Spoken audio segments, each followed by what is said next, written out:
جزاک اللہ مفتی صاحب بڑی آیت پر فرما رہے تھے۔ حضرات گرامی، ہم بہت اپنے آپ کو مسرور و مفتخر محسوس کرتے ہیں کہ آج ہمارے درمیان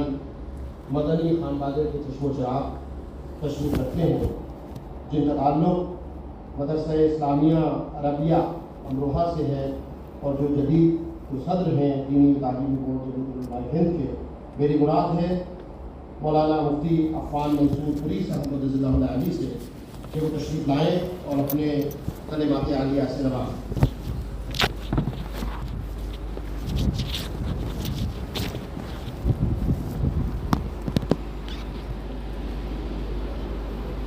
الحمد لله كفى وسلام على عباده الذين اصطفى،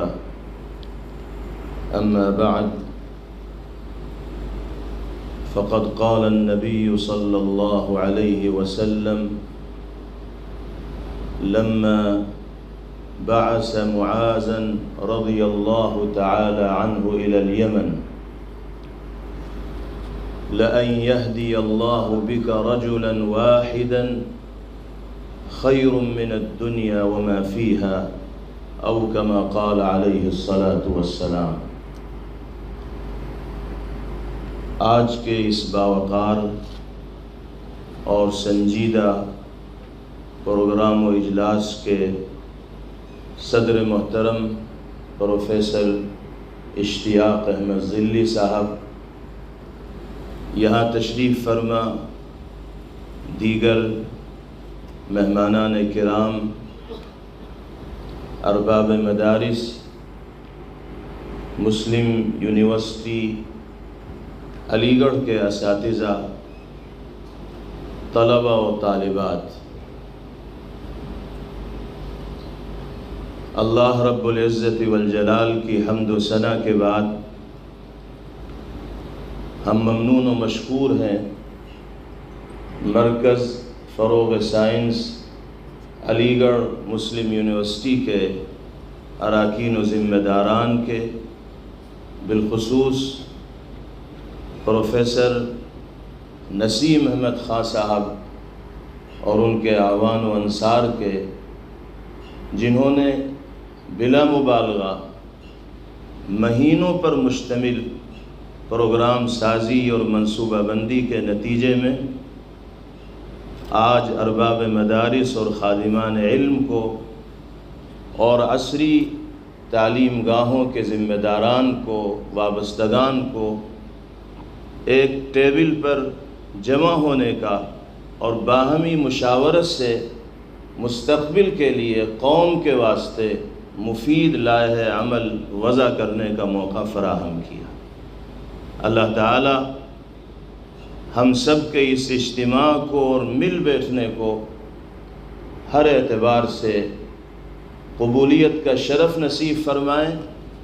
اور اس پروگرام کو باری تعالی بامقصد بنائیں۔ یہ حقیقت ہے کہ تعلیم چاہے دینی و مذہبی ہو یا عصری اور ماڈرن ہو، نافع ہونے کے اعتبار سے دونوں ہی مطلوب ہیں۔ سرکار دو عالم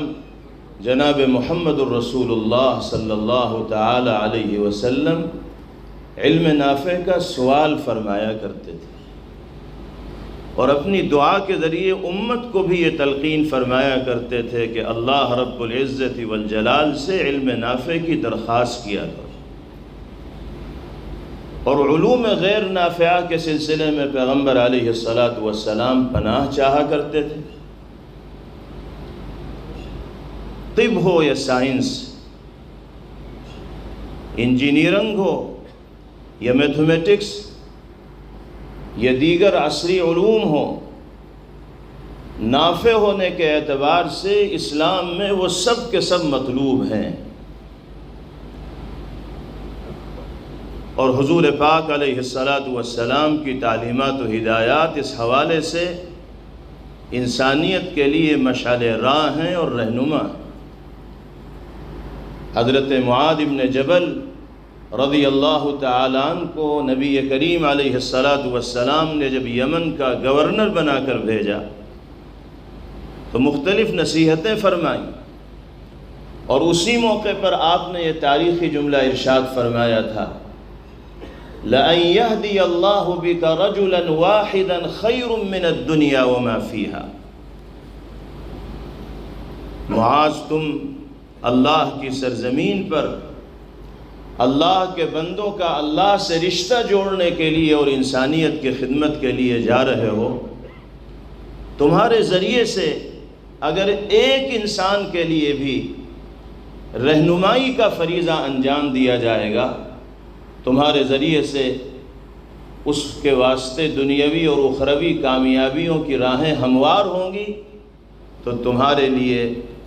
یہ دنیا و ما فیہا کی دولت و نعمت سے برتر اور بڑھ کر چیز ہوگی۔ اس سے یہ پیغام دیا جناب رسول اللہ صلی اللہ علیہ وسلم نے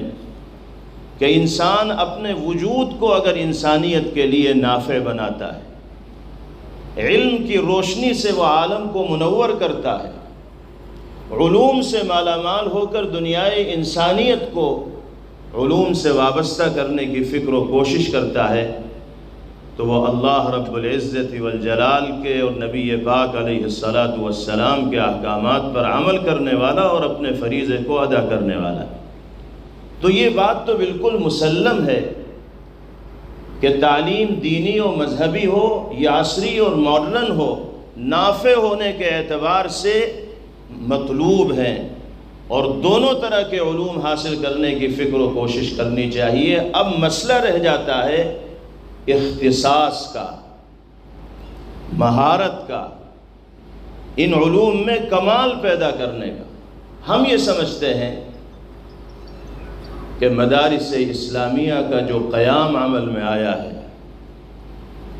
ازہر ہند دارالعلوم دیوبند ہو یا اس کے نہج پر قائم ملک میں ہزار یا دنیا میں ہزار مدارس ہوں یا دیگر مدارس اسلامیہ اور مکاتب دینیہ ہوں، ان تمام اسلامی مدارس اور دینی مکاتب کے قیام کا اولین مقصد قرآنی اور نبوی علوم میں ایسے باکمال افراد کو پیدا کرنا ہے جو مہارت رکھنے والے ہوں، اختصاص رکھنے والے۔ اس کے بالمقابل جو عصری درسگاہیں ہیں، مسلم یونیورسٹی علی گڑھ ہو، جامعہ ملیہ اسلامیہ ہو، یہ ملک میں پھیلی ہوئی دیگر یونیورسٹیز ہوں، کالجز ہوں، ان کے قیام کا مقصد ماڈرن ایجوکیشن کی فیلڈ میں ماہر و باکمال افراد کو پیدا کرنا ہے۔ اولین مقصد یونیورسٹیز کا اور کالجز کا یہی ہے۔ اب اگر کوئی ایسا لائحہ عمل بن پاتا ہے، کوئی ایسا نصاب تشکیل پا جاتا ہے جس پر عمل کرنے کے نتیجے میں ایسے افراد پیدا ہو سکیں جو قرآنی اور نبوی علوم میں بھی درک و کمال رکھنے والے ہوں اور ماڈرن ایجوکیشن کی فیلڈ میں بھی مہارت رکھنے والے ہوں، تو اس کا خیر مقدم کیا جائے گا، استقبال کیا جائے گا اور اس طریقہ کار کو اختیار کیا جائے گا۔ لیکن اب تک کا تجربہ یہ بتاتا ہے، اور اس میدان میں کام کرنے والے لوگوں کے تجربات سے یہ بات معلوم ہوتی ہے کہ کوئی ایسا جامع لائحہ عمل اب تک وضع نہیں کیا جا سکا ہے کہ جس پر چلا کر مجموعی طور پر قوم میں ایسے افراد کو تیار کیا جا سکے جو دونوں میدانوں میں مہارت اور کمال کا درجہ رکھنے والے ہیں۔ مدارس اسلامیہ میں تعلیم حاصل کرنے والے طلبہ علوم قرآن و سنت میں اختصاص رکھنے والے ہوں گے، عصری علوم میں جزوی طور پر ان کو واقفیت ہوگی اور اس میں جزوی طور پر وہ معلومات رکھنے والے ہوں گے۔ اسی طرح اسکولوں میں، کالجوں میں، یونیورسٹیز میں تعلیم حاصل کرنے والے طلبہ ماڈرن ایجوکیشن کی فیلڈ میں مہارت رکھنے والے ہوں گے، اور دینیات کے باب میں ان کو جزوی معلومات ہوں گی۔ آج تک یہی دیکھنے میں آیا ہے۔ اور جہاں ماہرین شریعت کی ضرورت ہے، وہیں ماڈرن ایجوکیشن کی فیلڈ میں مہارت رکھنے والے افراد کی بھی ضرورت ہے۔ دونوں میدانوں میں ماہرین کی ضرورت ہے۔ اس لیے وہ مراکز کہ جہاں ماہرین کو تیار کیا جا رہا ہے، جن مراکز میں فوکس کسی فیلڈ کے ماہر کو تیار کرنے پر ہو رہا ہے، توجہ دی جا رہی ہے، ان مراکز کو اپنی انہی بنیادوں پر کام کرنے اگر دیا جائے گا تو یہ سلسلہ انشاءاللہ آئندہ بھی کامیابی کے ساتھ چلتا رہے۔ ہم مثالی نصاب تعلیم برائے مدارس پر غور و خوض کے لیے یہاں جمع ہوئے ہیں، یعنی کوئی ایسا نصاب تشکیل دے دیا جائے، کوئی ایسا جامع لائحہ عمل اہل مدارس کے لیے اور طلبہ مدارس کے لیے بن جائے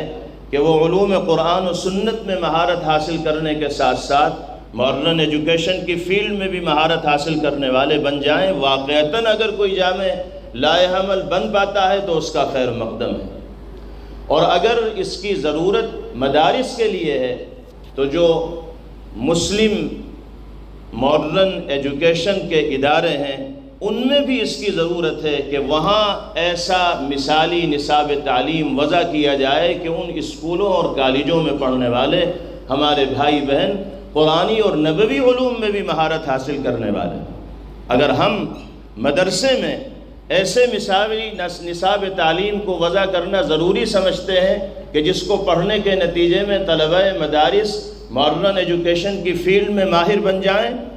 تو ماڈرن ایجوکیشن حاصل کرنے والے طلبہ کے لیے بھی ہم یہ ضروری سمجھیں گے کہ ان کے اداروں کے لیے بھی ایک ایسا مثالی نصاب تعلیم بنے کہ جس پر عمل کرنے کے نتیجے میں وہ عصری تعلیم میں مہارت حاصل کرنے کے ساتھ ساتھ قرآنی اور نبوی علوم میں بھی مہارت حاصل کرنے پر قدرت رکھ سکے۔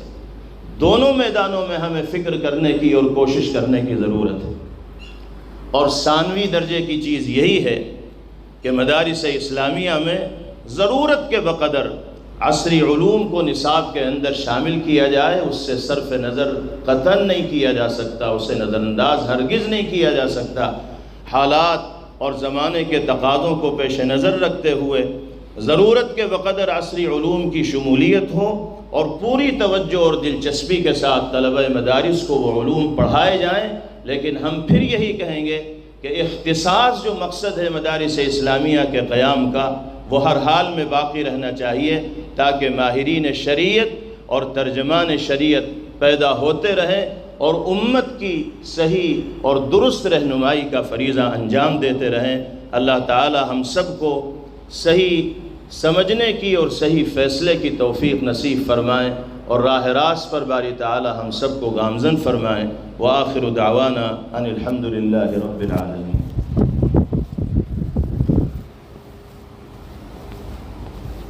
بہت شکریہ آپ کا حضرات گرامی، جس سنجیدگی کے ساتھ یہ اجلاس رفع ہوا ہے اور جس انٹرسٹ کا مظاہرہ اور دل جمعی کا مظاہرہ ہمارے سامعین، ہمارے اساتذہ اور ہمارے